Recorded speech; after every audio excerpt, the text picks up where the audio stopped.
Over 400 episodes and running. It is Chair Shot Reality, your #1 procrastination tool on the internet. He is Josh Eisenberg. I'm Justin LeBar. Make sure you follow us on social media. Give Wrestling Inc. a follow as well for all your daily wrestling news. Make sure you subscribe to CSR or go right to your device if you are subscribed to the Wrestling Inc. channel. It'll be right there for you. Josh, the big story this week, not so much a surprise. It was just a matter. It was a matter of not if, it was just when, and that is the first ever women's pay-per-view. It's going to be called Evolution, late October, October 28th to be specific, Long Island, Nassau Coliseum. First off, you excited about this? Yeah, I'm excited about it. I think that was coming for a long time. I'm excited about the matches and the fact that they get the spotlight on them and only them. You know, they're not going to be overshadowed. I think it is a little odd timing because they've done so many historic things. And if they really wanted to make a big splash before this pay-per-view, I really think that they should have focused on this pay-per-view maybe next year after you see the potential main event of women at WrestleMania, maybe a Charlotte Flair versus a Ronda Rousey at WrestleMania to end the show. And then a few months down the road, you have that all-women's pay-per-view. But anyway, this is fantastic. This is great for women's wrestling. This is great for WWE. People are bitching and complaining, oh, well, the indie scene has done this for such a long time. Well, it's not a billion-dollar company. People aren't going to care if it's an indie scene in Canton, Ohio. This is WWE. This is the big boys. This is what people care about. And the more mainstream appeal is because of WWE backing an all-women's pay-per-view. Now, the one thing I'm surprised of is I thought that they would have announced the all-women's pay-per-view and then added a women's tag team championship. And I'm not sure how they do that because I don't want to see a Raw women's tag team championship and a SmackDown tag team championship because then you just have way too many titles to try to fit on a regular pay-per-view card. But I think there still might be time for that. They could potentially crown the first ever women's tag team champions at that event. But I do love the fact that NXT will be involved. I do love the fact that both Raw and SmackDown are going to be involved. This is a great opportunity for WWE to showcase the women from even the lowest ranks of women in NXT all the way up to the very top and the very best and everybody in between because they do have so much female talent than they've ever had in the history of this business. Well, women's tag titles are inevitable, because of all the progress they're making and the time they're giving women. And as you said, they have more, quality women. The depth is deeper than it's ever been. So, a tag division would allow, again, 4 women in one match right there.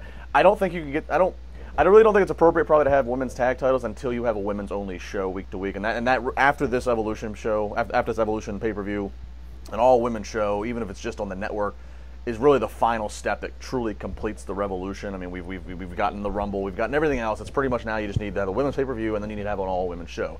That's when you can, I think, have tag titles that are exclusively, or at least primarily, defended on that show only because, like you just said, I mean, you already have 2 world champions, a Raw Women's Champion, a SmackDown Women's Champion. Adding tag titles in there, I mean, on SmackDown there's not enough time because it's a nice condensed 2 hours.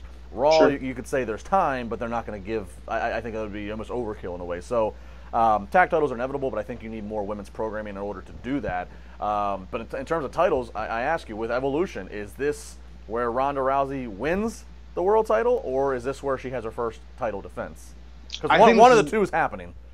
That's a great question. I think this is where Ronda Rousey has her first title defense. And I think it will be against somebody that I think it could potentially be against Nia Jax, or it could be against somebody like Alexa Bliss where she gets a rematch. I don't think there's a way that Ronda Rousey leaves Brooklyn as not the women's champion. I don't think they're going to do a screw job finish or anything like that where maybe Mickie James gets involved. And obviously in a couple of weeks we'll probably change our minds. I know it's really going to happen.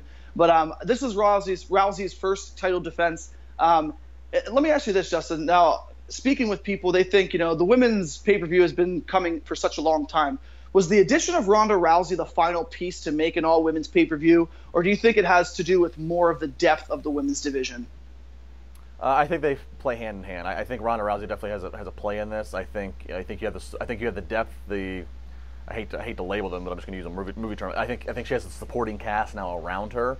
But I think Ronda Rousey is a big thing in this. I mean, let's just be honest here. If you're doing an all women's pay-per-view, yeah, then the network people are going to watch it. X amount, over 1 million people have the network. But you do want to try to sell out a building, and you're in the New York market. So I think having a Ronda Rousey not only helps sell tickets, but it also helps give the media attention that they're going to want, especially if they drum it up and they can get prominent female athletes or prominent female celebrities ringside and really make it a women empowerment night as a play into. But I think Ronda Rousey certainly is a big part of this. I'm sure it plays hand in hand. I do think I agree with you. I think this is where she has a title defense.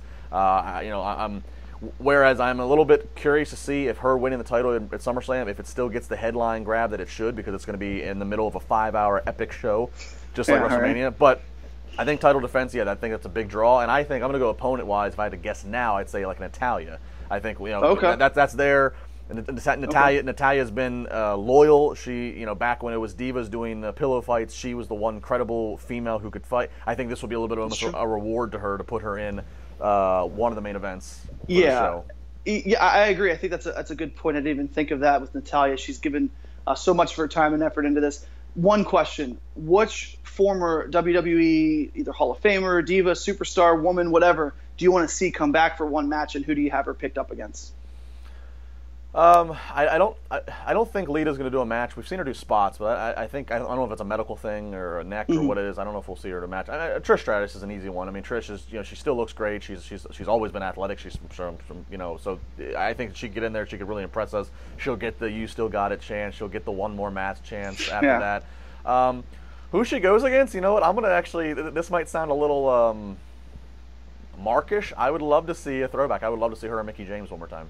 Mickie James, yeah, that wouldn't be bad. Mickie James is back, and she's kind of in this odd spot as the Alexa Bliss friend, but Mickie can still go, and I think it would just that's the match that defined Mickie James' career. Yeah. So I think that would be a lot of fun if this is supposed to be the WrestleMania for women. Why not take one of the best women's WrestleMania matches and give us a throwback? Yeah.